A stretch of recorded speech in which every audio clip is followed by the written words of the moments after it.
Chapter 1. Larval Dawn. Isaac Voss awoke to the sensation of his insides shifting, a slow, churning discomfort that radiated from his abdomen. His first thought was food poisoning. Perhaps the lukewarm takeout he had picked at absent-mindedly while combing through test results in his apartment had turned against him overnight. But this was not nausea, nor the dull, familiar pang of indigestion. This was something deeper, something alive. He groaned, pressing a hand to his stomach, and immediately recoiled. His skin was damp, slick with an unfamiliar moisture, and as he dragged his fingers across it, they left faint streaks of viscous, translucent mucus. His breath hitched. Had he been sweating in his sleep? No, this was different. This secretion had a consistency unlike sweat, thicker, clinging to his body in glistening strands that stretched as he shifted beneath the sheets. As he forced himself upright, his senses caught up with his body. The room was dim, the early morning light seeping through the blinds in thin slats, casting pale lines across the floor. His mouth was sour, thick with an unnatural dryness despite the film of saliva pooling at the back of his throat. His limbs felt sluggish, weighted, as though his body no longer belonged entirely to him. Then the pain intensified. It started as a dull pressure just below his sternum, then erupted outward in sharp, stabbing pulses. Isaac doubled over, clutching his abdomen. A terrible heat spread beneath his ribs, something writhing within, coiling and uncoiling with each breath. His stomach clenched violently, and before he could process what was happening, his body betrayed him. A retch tore through his throat, raw and sudden. He barely had time to lurch forward before his mouth opened in a convulsion that sent a flood of bile and something thicker spilling onto the floor. The room filled with a wet, organic slap as the thing hit the hardwood. Isaac gasped for breath, wiping his trembling lips with the back of his hand. His vision blurred at the edges, the taste of rot lingering on his tongue. He looked down, blinking through the haze of pain and confusion, and saw it. A pale, membranous sac lay at his feet, slick with fluids. It pulsed faintly, a twitch rippling across its surface like the dying spasms of a thing not yet fully formed. It was small, no larger than a grapefruit, its thin outer layer translucent enough that he could see something moving inside. His stomach lurched again, but nothing came this time, only a dry, aching heave. The sac twitched more violently now, its movements erratic, spasmodic.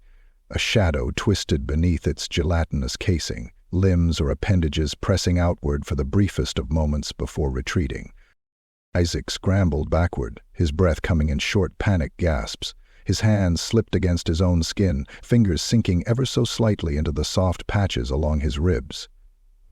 He looked down and realized his flesh was not as it should be. Beneath the mucus, patches of skin had begun to lose their rigidity. He pressed a shaking finger against his forearm and felt it give slightly, soft, malleable, like the underbelly of some pale, embryonic thing. His stomach convulsed again, but this time it was not nausea. It was fear. The sack on the floor gave one final, violent shudder, and then it stilled. Isaac could only stare, his own body trembling as the thing at his feet waited. Chapter 2. Shedding the Shell. Isaac Voss awoke to the sensation of wetness against his face. His breath hitched as he turned his head, cheek peeling away from the slick residue that coated his pillow. The sheets clung to his body like old skin, damp and tacky with the mucus that continued to seep from his pores. The scent of something organic, something spoiled, hung in the air, thick enough to taste. His throat burned. A deep, pulsing pressure nestled within his esophagus, something heavy and wrong. He opened his mouth, but the sound that escaped was barely a croak. His vocal cords were thick, swollen, drowning in the viscous fluid that sloshed somewhere just behind his sternum. Panic shot through him. He fumbled for his phone, fingers trembling as they slipped against the screen. He tried to speak, to call for help, but all that came was a sickly, wet gargle, His lungs rejected the effort, sending him into a fit of coughing that racked his entire body. With each convulsion, he felt the fluid rise, thick and warm, bubbling up from deep within. Then, with one final, retching heave, something slid out of his mouth. It landed in his lap with a dull, wet plop, a thick glob of translucent slime streaked with yellowish filaments. Isaac could only stare, chest rising and falling in ragged gasps, his tongue leaden and useless. His skin itched. No, not just an itch, a shedding. He raised a hand to his chest and watched as a thin, papery layer of skin peeled away at his touch. It flaked off in brittle, curling sheets, revealing the layer beneath. It was darker, wetter, alive. Isaac swallowed hard. He could feel the remnants of fluid clinging to the back of his throat, coating him from the inside out. He pressed his fingers to his forearm, hesitated, then gripped. The skin slid away. Not in patches, not in scattered flakes like a sunburn peeling. It lifted, seamless, like the husk of something that had already died. It hung from his fingers, limp and dry, revealing the glistening layer underneath. It was smoother, firmer than skin should be, almost reptilian in its sheen. The color was subtly wrong, an unnatural pallor shifting between pale gray and something darker, something raw. A deep, sickly tremor bloomed in his stomach. Isaac's hands flew to his abdomen. His breath hitched as he felt the unnatural stretch, the sudden swelling beneath his ribs. The skin there had not yet peeled, but it moved. Something coiled beneath, pressing outward against the flesh. It was not a spasm.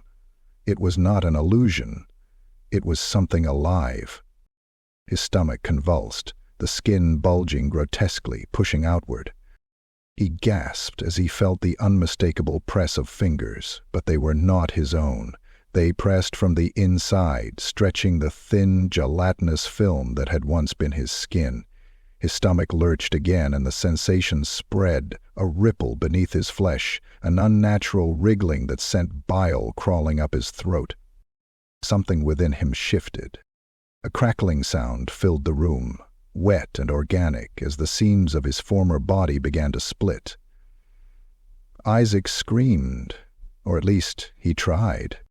His throat gurgled, thick with the remnants of something he had never meant to create.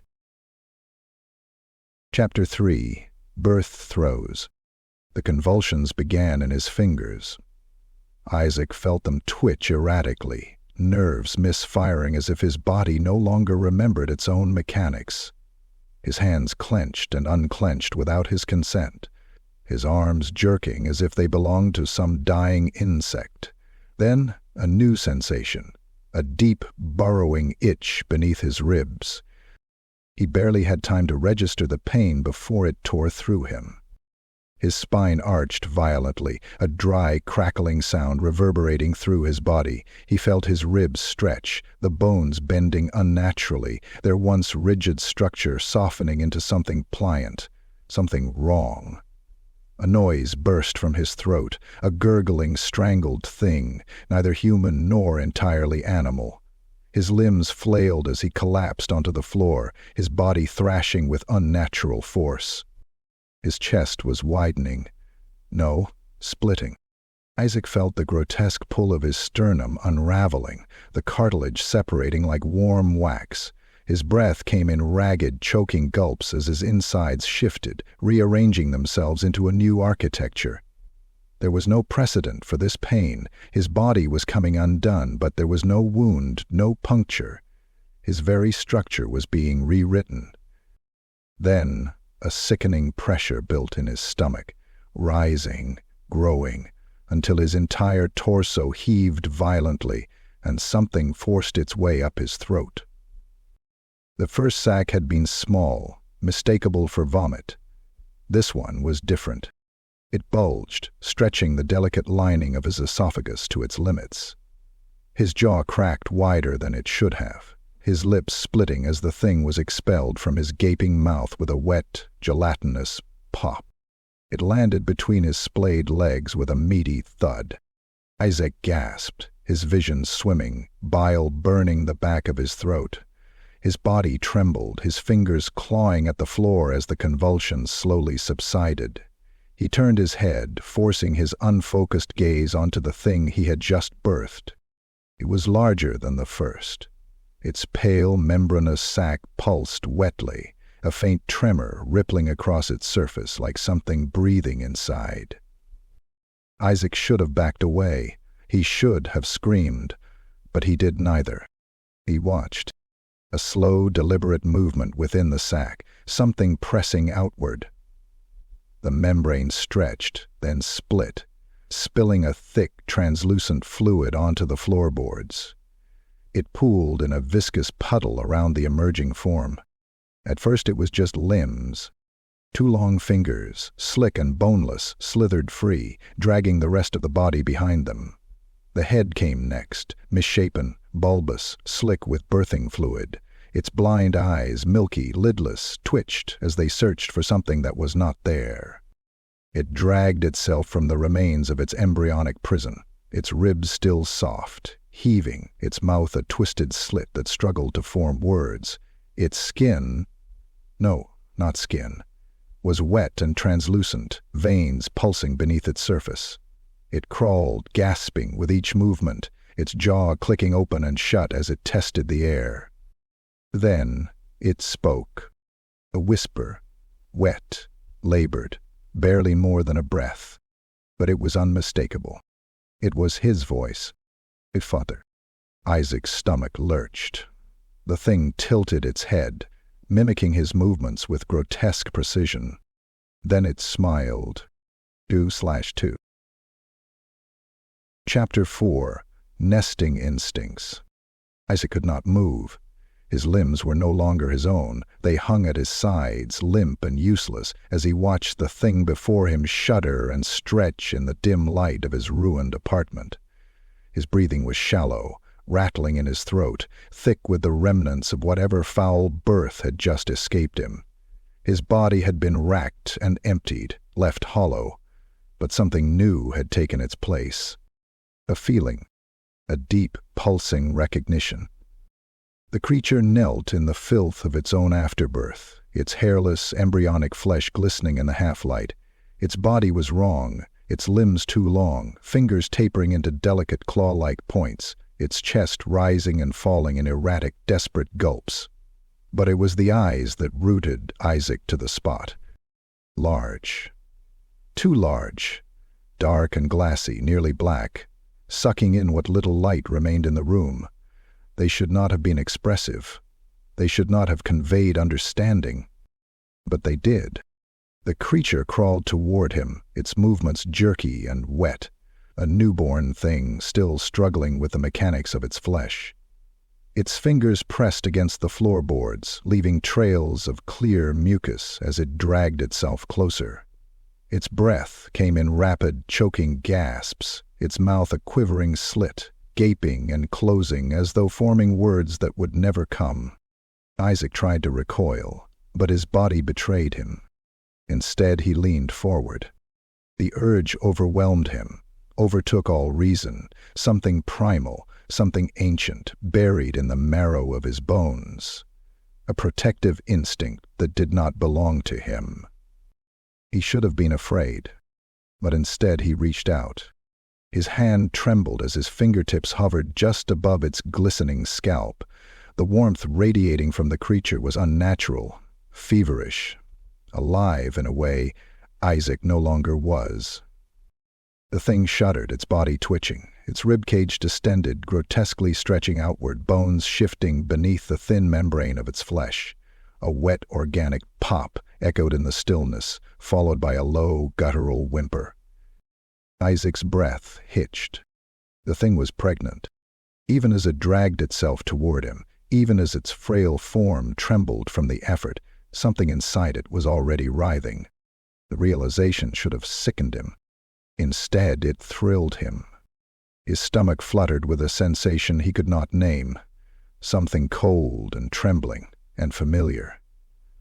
He had seen this before, felt it inside himself.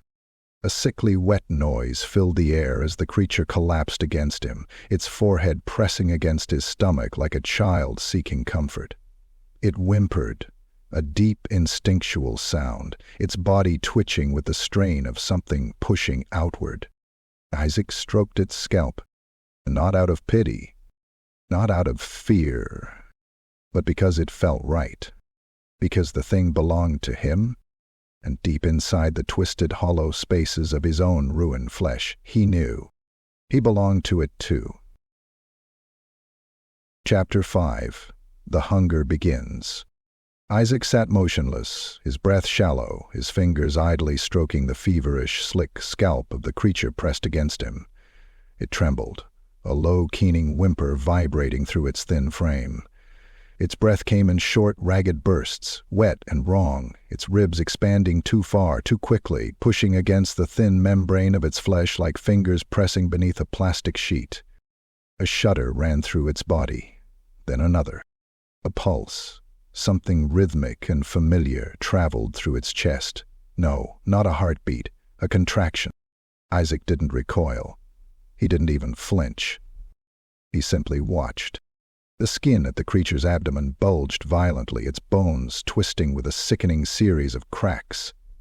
Its mouth fell open, stretching impossibly wide, as if to scream, but no sound came. Only a thick, bubbling gurgle as something beneath its flesh began pressing outward. Isaac understood. It was happening again. The first rupture came at the sternum, a wet tear, the flesh splitting in a jagged, organic line. A thick, gelatinous fluid poured from the wound, pooling around them in translucent strands, thick as syrup, reeking of something ancient and fermented. The thing inside was pushing free. Isaac did not move, even as the creature convulsed violently, even as its body folded open, its skin sloughing away like a discarded cocoon. Something larger crawled from its husk. The second creature was not like the first. It was more defined, its limbs stronger, its eyes sharper. Where the first had been blind, this one's black, glistening orbs fixed on Isaac immediately, unblinking, unfeeling. Its mouth twitched, stretching and contracting as if testing itself, learning the mechanics of a body that had never before existed. Isaac watched in silence. Then the first creature twitched again. Its torso folded inward, another deep, grotesque contraction shuddering through its dying form. Its limbs snapped backward as its hollowed-out frame ruptured again. A third one, larger than both before it. The second creature turned its head toward the newborn, its mouth quivering slightly, its throat convulsed, its lips parting, releasing a thin, reedy click-click-click sound. Isaac knew, somehow, that this was not language. It was hunger. The third creature crawled free, its movements more fluid, more deliberate than the others. Its body pulsed with something eager, its teeth visible now, long, needle-thin, translucent like insect mandibles, clicking together in rapid anticipation. It had no instinct for speech, only the need to eat. Isaac's stomach twisted, a cold, terrible nausea crawling up his throat. He turned his head just slightly, eyes flickering toward the shadowed corner of the room. A familiar sound. A small, nervous rustle. The cat. It must have been watching from the safety of the shadows, crouched behind the leg of the overturned table, its fur raised, its body coiled tight. The third creature's head snapped toward it instantly. A horrific stillness fell over the room. Then, all three of them moved at once. Isaac didn't even have time to blink. The creatures lunged, their bodies unfurling in strange, unnatural jerks, as though their joints were still learning how to bend. The cat let out a sharp, panicked yowl, scrambling backward, claws skittering uselessly against the hardwood floor. But the second creature caught it by the spine. A single wet crunch silenced the room. The cat's body went limp almost instantly, its skull caught between the thin, needle-like teeth of the second creature. Isaac exhaled sharply, something between horror and morbid fascination catching in his throat. But the cat was not dead yet. Its legs twitched weakly, mouth opening and closing as if trying to understand what had happened to it. A garbled wheeze escaped its throat, its body still registering pain even as the creatures set upon it. Their teeth pierced its belly, splitting it open from the inside out, intestines spooling onto the floor. The third creature dived forward, its thin, elongated fingers digging into the mess of glistening pink entrails, pulling, twisting, slurping. The second creature let out a soft, contented chirr, its tiny teeth cracking into bone, slurping marrow with sharp, wet, sucking noises. Isaac's fingers curled, digging into the palms of his hands. He could feel his own hunger now, nestled deep inside him. Something inside his chest stirred. Something was waiting. He swallowed hard, his throat thick with the remnants of birth fluid, with the taste of something feral, something not his own. He watched as the creatures ate, their spindly fingers working efficiently, precisely, their growing bodies absorbing, consuming, changing. And for the first time, Isaac realized he was not afraid. No, he was proud. Chapter 6. Escape Denied. Isaac ran. The door had been left half open. He couldn't remember if he had kicked it or if it had simply yielded to him, recognizing something no longer human in the tremor of his fingers. He stumbled into the hallway, bile rising in his throat, his legs weak and trembling, slick with the fluids of birth. The apartment behind him still reeked of wet meat, of something raw and freshly split open. The stench clung to him, soaked into his skin, into the new skin beneath it, the one that was too smooth, too pliable, almost embryonic in its softness. He had to get out. His feet dragged against the floor, unsteady, every movement foreign and unnatural. His joints ached, but not in the way they should. It wasn't exhaustion. It wasn't strain. It was growth. The walls of the building pulsed with sound, footsteps above, televisions murmuring behind doors, the distant dull roar of the city beyond. He could hear everything. His own heartbeat was a wet squelch in his ears, a rhythm that no longer felt quite his own. The stairwell loomed before him, an impossible descent. He gripped the railing for support, but his fingers felt wrong, elongated, subtly changed, their texture different. He didn't want to look at them. He didn't want to know. He half fell down the stairs, body lurching as he forced himself forward. He barely registered the landlord's door creaking open as he stumbled past. "Voss," a voice muttered groggily. "Jesus, you okay?"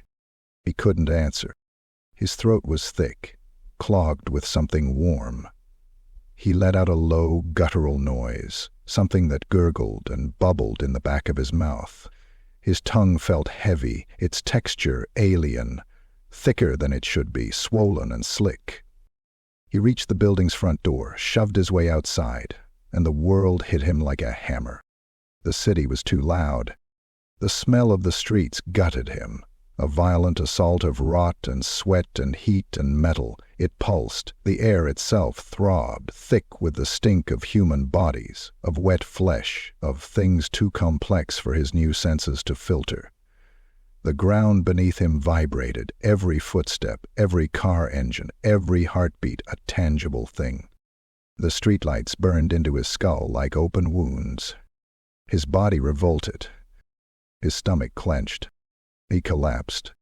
The alley beside him was dark, wet with yesterday's rain, garbage strewn in heaps.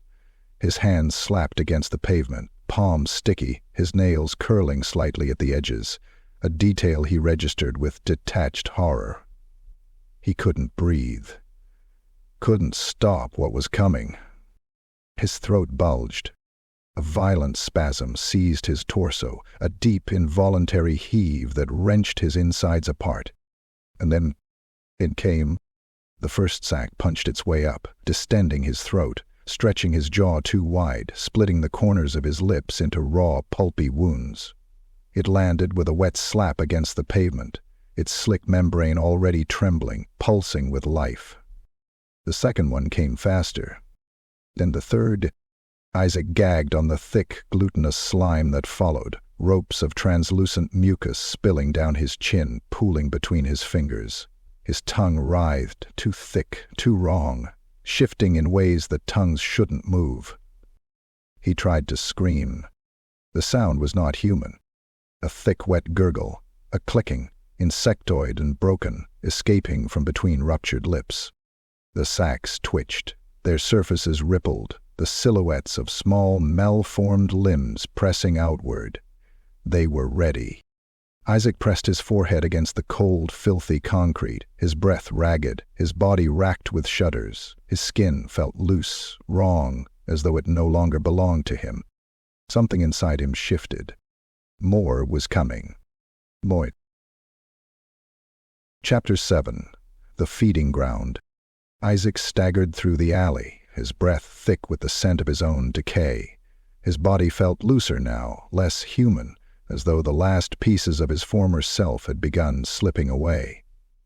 Every movement felt foreign, ungrounded, as if he were no longer walking on muscle and bone, but something softer, something that pulsed and flexed beneath him like an organism unto itself. But he wasn't alone. The creatures followed. They clung to the edges of the alley, hiding in the gutters, crouching in the pools of shadow where the city's dying neon signs could not reach. Their black, glistening eyes never left him. They loved him. They adored him. He could feel it, their hunger curling toward him in unseen tendrils. They watched his every movement, heads twitching, their slick, pale bodies coiling with anticipation. There were so many now, dozens of them, their chitinous fingers curling over rusted dumpsters, their needle-thin teeth glinting when they parted their lips to taste the air. A noise in the darkness. A small, wet sound. Isaac turned just in time to see the first attack. A stray dog, scrawny, ribs showing through patches of matted fur, had wandered too close. It barely had time to register its mistake before the first creature pounced. A shriek of pain, short, strangled. Then the sound of tearing flesh. Isaac did not move. The dog convulsed under their hands, their mouths, their hunger. Needle-thin teeth pierced its throat, silencing it in an instant, the wet crunch of tiny bones snapping like twigs beneath their eager fingers. Isaac's stomach twisted. They were eating it alive. One creature burrowed into the dog's stomach with delicate surgical precision. The skin peeled away in thick, glistening strips, curling at the edges like overcooked meat. Another forced its snout-like mouth into the gaping wound, its throat contracting obscenely as it sucked the marrow straight from the bone. It was over in seconds.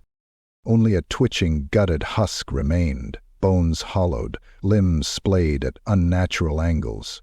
The creatures shuddered as they fed, their bodies convulsing, shifting, growing. Isaac swallowed hard. Something inside him responded. A dull ache bloomed in his belly, a deep emptiness, an itch that couldn't be scratched. His mouth watered at the scent of fresh meat, and when he exhaled, his breath came out in a low, rattling chitter. His children turned to look at him. Their black, glassy eyes blinked slowly, recognition flickering beneath their blind gaze. Their hands, slick with blood, twitched eagerly. Isaac's hunger deepened. Then he saw the man. A figure at the alley's edge, curled against the base of a graffiti-stained brick wall. A homeless man, old, wrapped in layers of tattered cloth, half hidden behind an overturned shopping cart. His chest rose and fell weakly, breath wheezing through the damp fabric covering his mouth. He had witnessed everything. Isaac locked eyes with him. The man froze. The creatures moved. They did not rush him all at once. They stalked, moving on all fours, their elongated limbs twisting unnaturally, curling over the pavement like spiders creeping toward their webbed prey. The man whimpered, his fingers clenching at the rags that barely covered his shaking body. A plea was forming on his lips. Isaac could see it. The prayer, the begging, the last desperate grasp at human mercy. But Isaac no longer knew mercy. He felt their hunger. He felt his own. The man barely had time to scream before the first mouth found his throat. Isaac watched as needle teeth sank into soft flesh, the creatures ripping into him, peeling him open. His ribs cracked like snapping branches, his organs spilling onto the pavement, his own hands clawing uselessly at the mess of slithering bodies consuming him.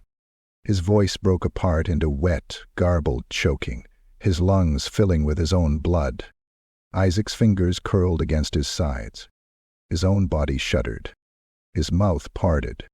And in the language of his children, he chittered. The feast had begun. Chapter 8. Containment breached. Isaac felt them coming before they arrived. A distant thrum, rhythmic, mechanical, wrong, the sound of a world that no longer made sense to him.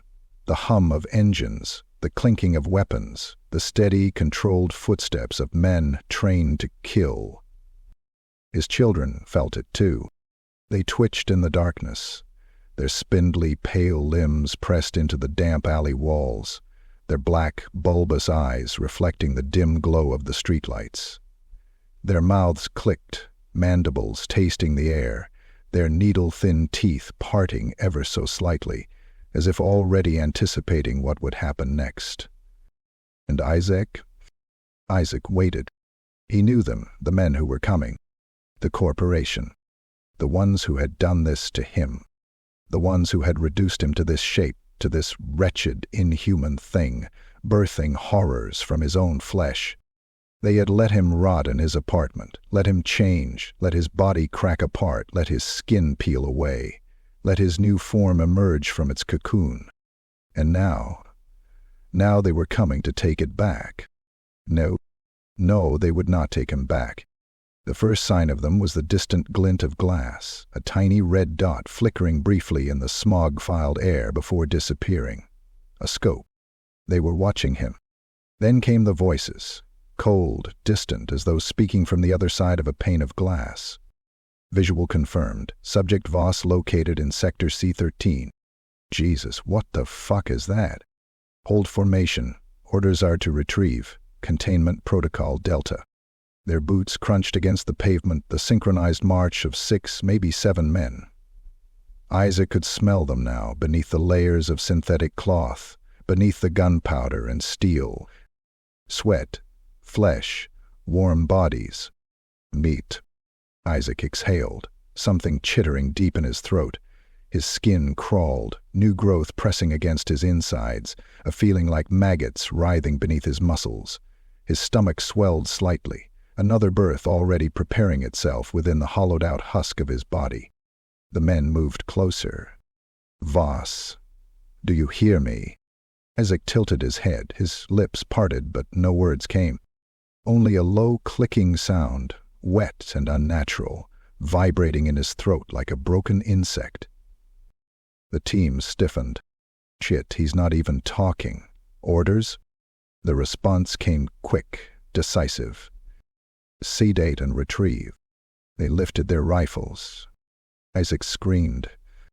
Not words, not even a sound that could be called human. The noise burst from his throat, a horrific, multi-layered, chittering shriek, the sound of a mother calling her brood. And they answered. The creatures descended from the walls, dropping like pale, wet spiders, landing in the midst of the retrieval team before they could even react. Screams. Gunfire erupted, the flash of muzzle fire illuminating the alley for only seconds before being snuffed out by the tide of writhing flesh. One of the soldiers managed to fire off 3 rounds before something small and fast burrowed into his throat, his voice cutting off in a wet gurgle. He collapsed, body shuddering, his fingers twitching as something inside him began to move. The creatures tore into the others, their needled teeth slipping between armor plates, finding the soft, tender places beneath the ribs. One man fell backward, shrieking as a creature slid under his helmet, its jaws locking onto his cheekbone, pulling it away in one long, elastic strip. He dropped his gun, fingers clawing at his own face, gurgling on his own blood, as he collapsed into himself. But it was not just feeding. No, this was something worse. The creatures infected them. Isaac watched, fascinated, as the men convulsed, their bodies twitching, their limbs locking in place as their own flesh rebelled against them. The eggs had already begun to form inside them, tiny sacs growing, pulsing, waiting to hatch. One soldier fell onto his knees, hands clawing at his stomach, his eyes rolling back. His belly bulged grotesquely, as if something was pressing outward, desperate to escape. Then, a violent, wet tear. The first hatchling emerged, its tiny skeletal fingers pushing through the ruptured cavity of the man's gut. The others weren't far behind. Isaac felt a deep, terrible satisfaction bloom inside him. He was no longer just a host, no longer just a victim. He was the hive mother, and his children were multiplying. Chapter 9. Horrors Multiply. The alley reeked of blood, bile, and something older, something birthing itself into existence. Isaac stood amidst the ruins of men, their bodies still twitching, still changing, even as their former flesh sloughed from them in pale, curling strips. The retrieval team, the ones who had come to take him back, lay in piles, half absorbed by their own mutations, their faces frozen in expressions of pain and incomprehension. He watched. He waited. The first of the infected men moved. A low, wet sound burbled from the soldier's throat, a gurgling, animalistic croak as he lifted his shaking, blood-slick hands. His skin hung from his fingertips in sheets, peeling away as though he had been left to boil in his own body. Beneath it, new flesh pulsed, slick, pale, and embryonic, a color not meant for the world outside the womb. He convulsed, his chest caving inward, then expanding, ribs stretching to accommodate something new, something unfamiliar. The shape of him no longer made sense. His spine curved too sharply, his arms lengthened, bones stretching, twisting, snapping, reforming. His jaw unhinged, lower teeth spilling free from torn gums, replaced by something finer, sharper, more efficient. Isaac saw the moment when the last of his human thoughts died, the moment the soldier's eyes glazed over, black and depthless, no longer recognizing anything but the hunger. Then, one by one, the others began to move. A second soldier lurched upward, his hands digging into his own torn abdomen, pulling more of himself apart, exposing the cluster of eggs nestled inside his ruptured stomach cavity. The first one split open, a pale thing unfolding itself, covered in the thick, gelatinous mucus of birth. Its limbs twitched, delicate and bird-like, its blind black eyes rolling in its skull as it sought its first meal. The others were not far behind. The alley became a nest, bodies splitting apart like overripe fruit, each torn Goban corpse pouring forth more of them, more children, more new and terrible things. The creatures grew quickly, their forms twisting with every mouthful of flesh, their shapes solidifying into something stronger, something wiser. Isaac felt it all. Each hatchling's first breath, each ravenous hunger, each pulse of their twitching, reshaping bodies. He felt the collective rhythm of them, the deep and sickening understanding that none of them would ever stop. This could not be undone. There was no cure, no antidote, no containment. There was only the next phase. Somewhere, distant and meaningless, sirens wailed. A city unaware of its own collapse still breathed, still moved, still hummed with the soft, oblivious pulse of human life. But Isaac knew the truth now. He felt it in his own body, in his lungs that no longer functioned as lungs, in the soft tissues between his ribs that pulsed with something new, something growing, forming, waiting to emerge. There was no stopping this. There was only what came next. And what came next would devour everything. Chapter 10. The First Mass Hatching. The city writhed. Isaac could feel it breathing, not in the way of the living, but in the way of a womb, pulsing with the movement of things, things awakening, things being born. He stood at the alley's edge, staring out at the world beyond, the streets that had once been familiar, that had once belonged to him, but now they belonged to something else. To him. To them. A woman collapsed on the pavement, her back arching, her throat working around something too large, something forcing its way up. She clawed at her own skin, her fingers raking bloody gashes across her cheeks, her chest, her belly, as though she could peel herself open and make it easier. She retched. A wet, membranous sac forced itself from between her trembling lips, her jaw stretching to the point of breaking. The moment it hit the concrete, it split, the translucent shell shearing open, spilling forth something slick and shrieking. A newborn thing, pale and embryonic, blind eyes rolling as it twitched, its limbs stretching, its thin fingers already reaching for something warm. She gasped for air, but there was no time. Another contraction racked her frame, and she convulsed violently, her body expelling another, then another, and another. All around her, people were falling, doubling over in silent agony, their bodies betraying them, their stomachs swelling grotesquely. Some tried to run, their limbs spasming, their voices rising into shrill screams that ended in wet gurgles. Others dropped to their knees, their fingers digging into their own throats, their eyes bulging, their flesh rupturing. The city was giving birth to itself.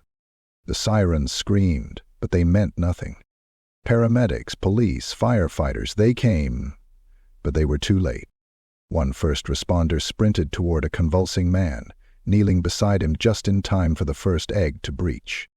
It burst from his stomach like a tumor, sending a spray of translucent birthing fluid across the medic's face. She screamed, recoiling, her hands scrabbling at her soaked skin. And then she stopped. Her own body seized, her muscles locking, her breath coming in short, animalistic gasps. Isaac felt it the moment it happened.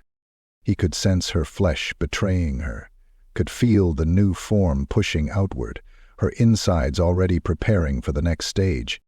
She doubled over. A sound, deep, guttural, not human, forced its way from her throat. She hee-heed, and the first egg slid from her mouth. She shuddered. More would come. They would all come. Isaac closed his eyes. He could feel everything. Each new birth was a whisper in his mind, a delicate thread connecting him to something far greater than himself. The city contracted, and he contracted with it. The people who had been human minutes ago were no longer individuals, no longer separate things, no longer themselves. They were part of him now. He no longer needed to see them to know. He could feel them changing, could feel the way their skin peeled, the way their bones softened, the way their minds dimmed, surrendering to something more complete, something purer, something hollow, something waiting to be filled. A new wave of wet cries filled the air as more of his children slithered free, their first breaths sharp and desperate, their hunger absolute. The first of the newborns reached its mother's trembling hands, its small, thin fingers grasping at her wrist. She looked down at it, her mouth opening, forming something like a prayer, something like a plea. Then, in a voice so small, so delicate, so much like Isaac's own, it spoke, "Mother," and bit into her throat. Isaac exhaled, a slow, satisfied sound. He was no longer Isaac, no longer just flesh. He was the pulse of the city, the hunger, the hive, and he was multiplying. Chapter 11. The Flesh Cathedral. The city was dying, but it was not a death of stillness. It was a birth in reverse, a reconstitution of flesh and sinew, a coming together of what should never have been separated. Isaac walked the streets barefoot, stepping over what used to be people but were now nothing more than husks, their emptied skins fluttering in the warm, wet breeze. No bodies. No bones. only shells, sloughed off like the molted exoskeletons of insects too large, too alien for the world that had birthed them. He felt them, the newborns, pulsing beneath the city's surface, moving together, threading their soft, gelatinous bodies into a new organism, a structure that was no longer separate, no longer individual. They had begun merging. Isaac tilted his head. He could feel the sickening wetness of it, hear the low, organic groans of flesh knitting itself together, the thick squelching of cartilage bending, fusing, twisting into impossible formations. They had discarded their human shapes. There was no need for them anymore. The first of the masses had formed at the heart of downtown, rising where the streets once crisscrossed into meaningless avenues, where the buildings stood like relics of another species, another life. Now those streets were gone, replaced by something living. Isaac stepped forward, his bare heel pressing into the soft, pulsing ground, and felt the movement beneath him, the city no longer made of concrete and stone, but of flesh. The cathedral had begun. It stretched upward, a structure not built but grown, rib-like towers twisting together in an obscene imitation of spires, long veined sheets of membrane hanging between them like living tapestries, translucent and pulsing with flowing red currents. A cathedral of flesh and marrow, of bone and wet sinew, an altar to something that had no God, because it had no need for one. The people had given themselves to it. Not willingly, but that no longer mattered. What remained of them now clung to each other, flesh pressed against flesh, bones grinding together, their forms indistinct, a writhing mass of bodies that were no longer bodies, faces melting, limbs curling into each other, fusing, becoming part of the whole. Some of them still moved, their mouths stretching open in silent screams, their eyes rolling, blind, searching, their expressions frozen between agony and something else, something almost like ecstasy. But they were no longer people. They were foundation. Isaac stepped forward, his feet sinking slightly into the quivering floor of them, the flesh giving way, accepting him, recognizing him. Execute him. He breathed in, and the cathedral breathed with him. The husks, the remnants of those who had served their purpose, lined the edges of the new streets. Withered skins folded over themselves, fluttering like tattered curtains in the moist wind. They had been left behind. The birthing had taken what it needed, fluid, marrow, the essential parts of them, and cast the rest away. They were hollow now, emptied like discarded cocoons. Isaac reached out, his fingers brushing against the dry, papery shell of what had once been a woman, her features still vaguely visible in the way the skin had dried, lips frozen in a soundless moan, eyes reduced to empty slits. She crumbled at his touch, her form disintegrating, falling into nothing but dust. The cathedral stretched higher, consuming more, growing, expanding, an endless birthing, endless reformation. And deep within its writhing core, Isaac felt it waiting. The next stage, something greater than all of them.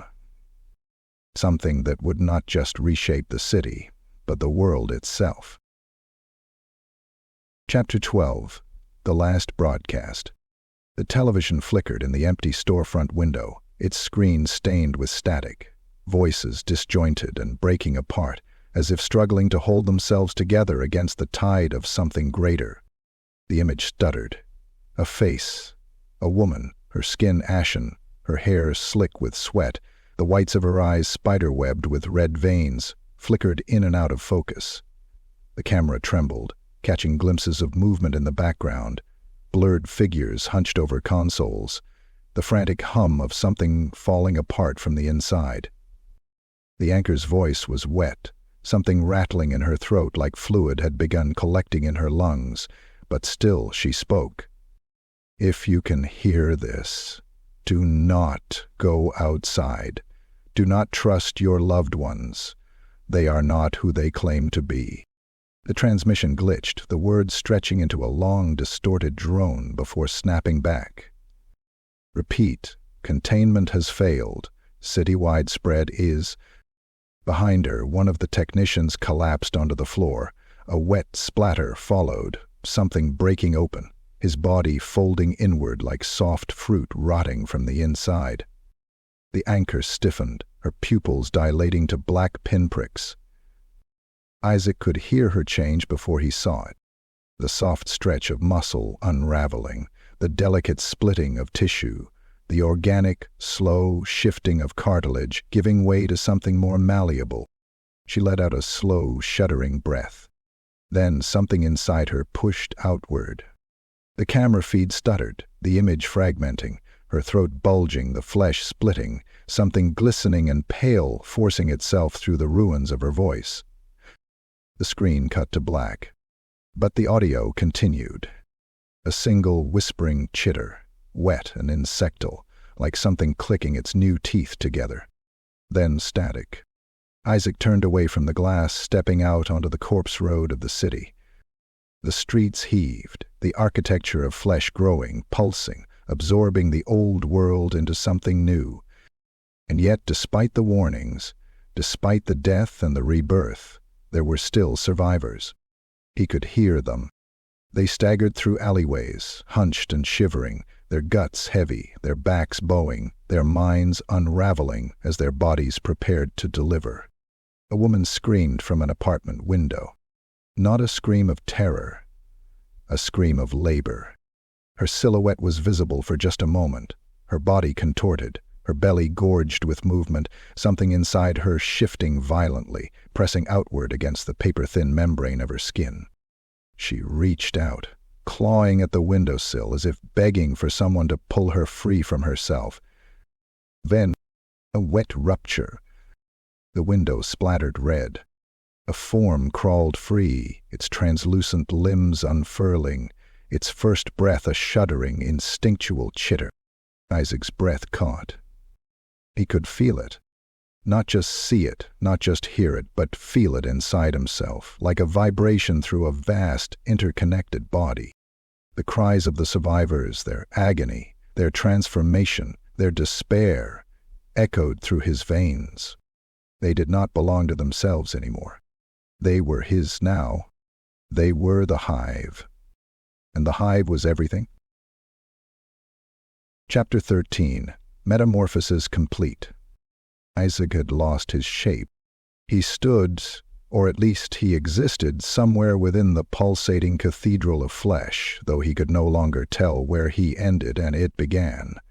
The boundaries of his body had grown indistinct, his form stretching, softening, merging into the ever-shifting architecture of the hive. His eyes had long since melted away, their usefulness obsolete. Sight was unnecessary when he could feel everything. Every new birth, every feeding, every tremor of the writhing, growing city organism. The streets no longer resembled streets. There were tunnels of sinew, avenues of chitin and bone, the skyscrapers reduced to ribs, arches of cartilage and pulsing organic matter, a grotesque cathedral to something older than gods. He had become part of it. Or perhaps he had always been it, waiting to be revealed, waiting for the fragile shell of Isaac Voss to finally shatter. His body, if it could still be called that, shifted, rolling through stages of form, as if undecided on what it was supposed to be. A torso grotesquely stretched, the bones elastic, bending as limbs formed and unformed, sprouting new fingers.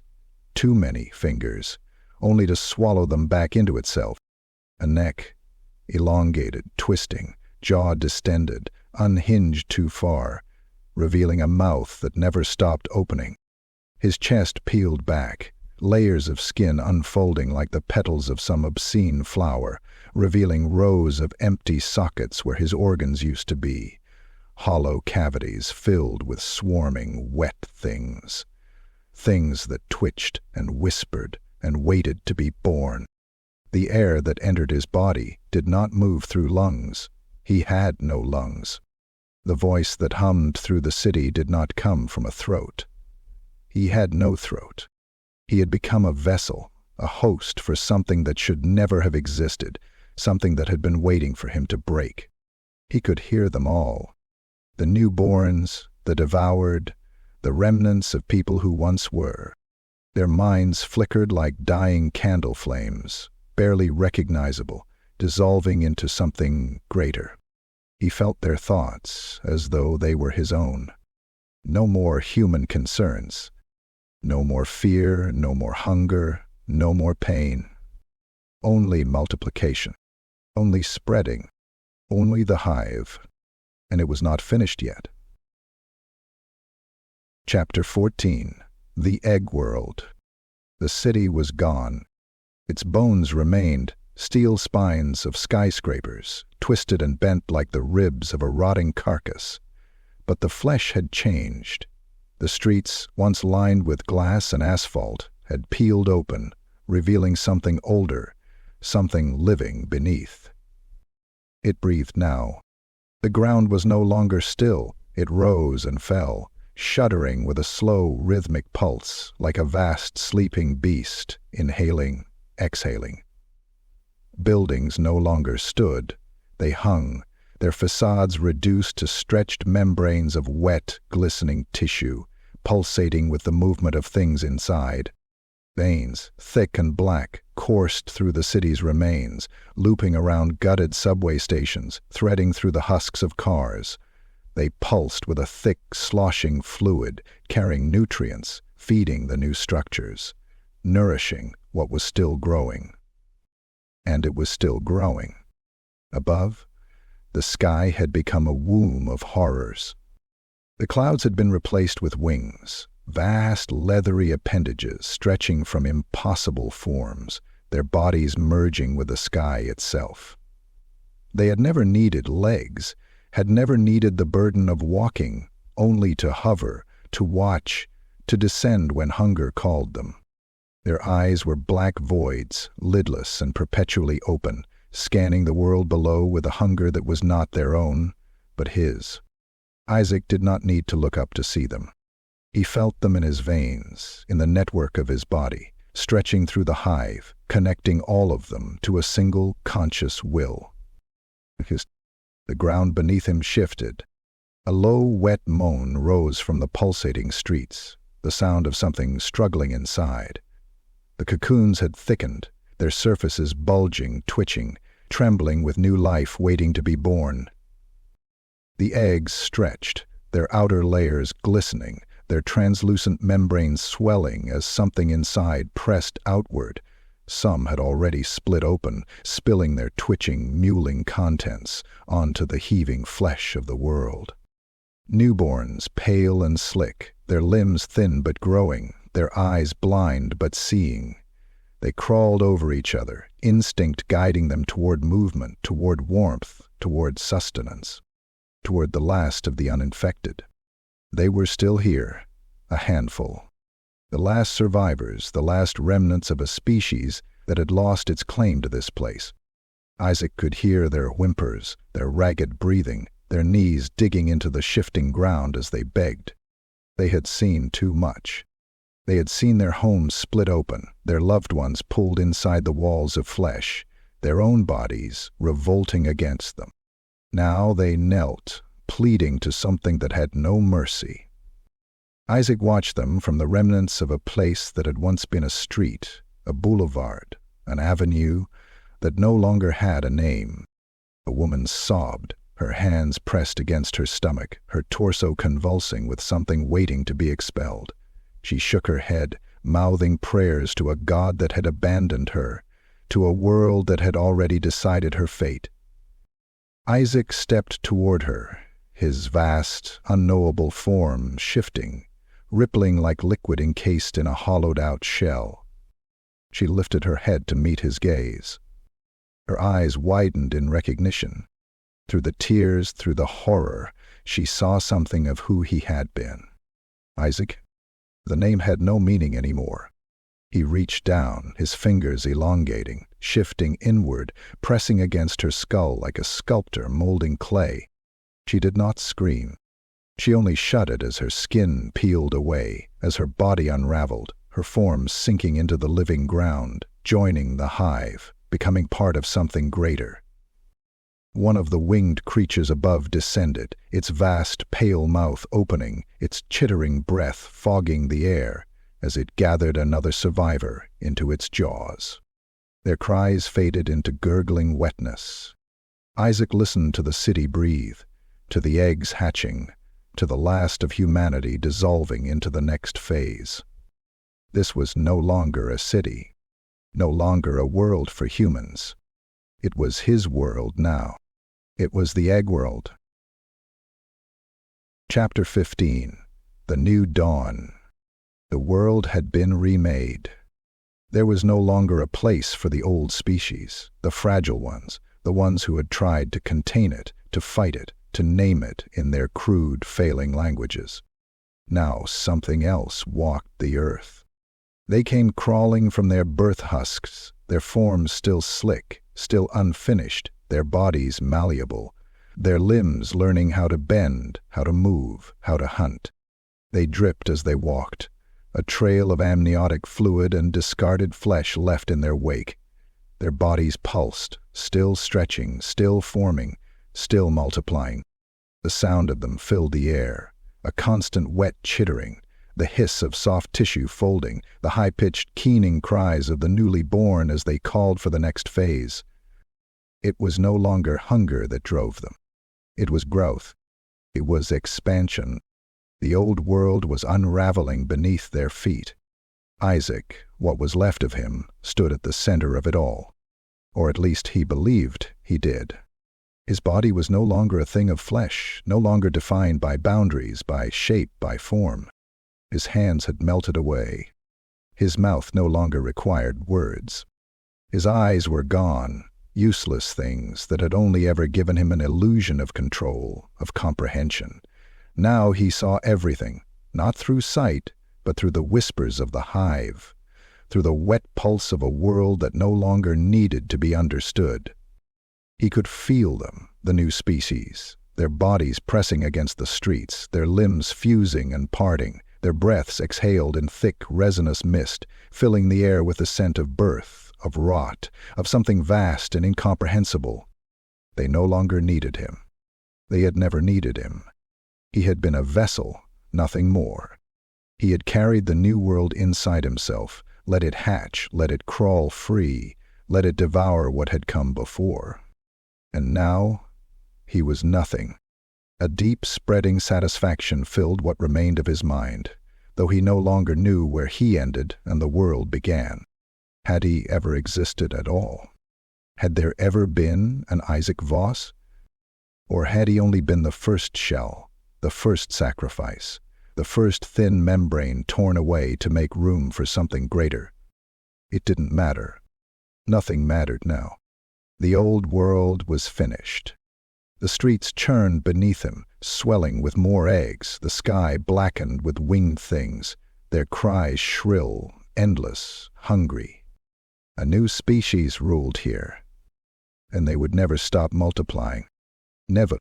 Isaac let out one last breath, a soundless, shapeless thing. He closed his mind, and he would never wake again.